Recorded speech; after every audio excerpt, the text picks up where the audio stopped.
Wala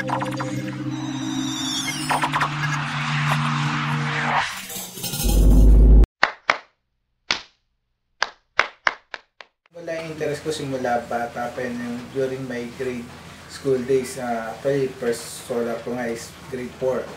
So nakita ko yung benefits talaga na free energy nga, so tapos clean energy pa.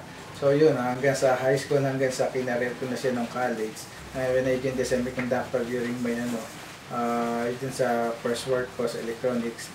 Then yan, ko na talaga siya, pinurso ko na hanggang sa magkaroon ng pondo, then ginawa na rin namin business as family business. Then actually meron ko yung isang invento na tinatawag namin solar power case.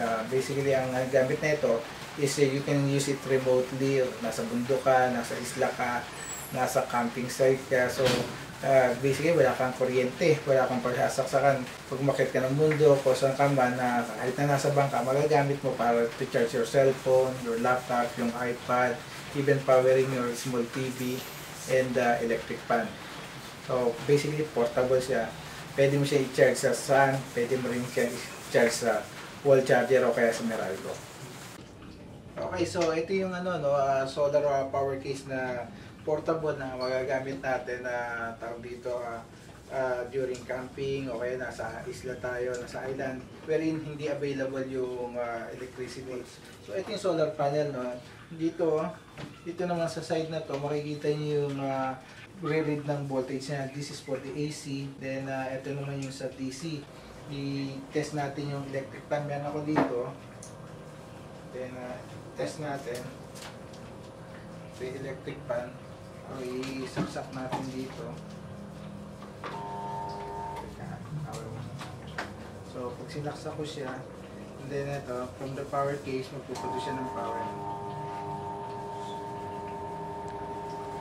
Ito, hindi lang electric fan, no? Meron rin so sabi ko meron TV, small TV, laptop, iPad, pwede natin saksak dito. Kung kailangan yung dalawang saksakan, basically kailangan mo lang naman ng extension or splitter para mas magamit pa ng magamit pa yung mga ibang components like may charge yung cellphone, may charge yung laptop.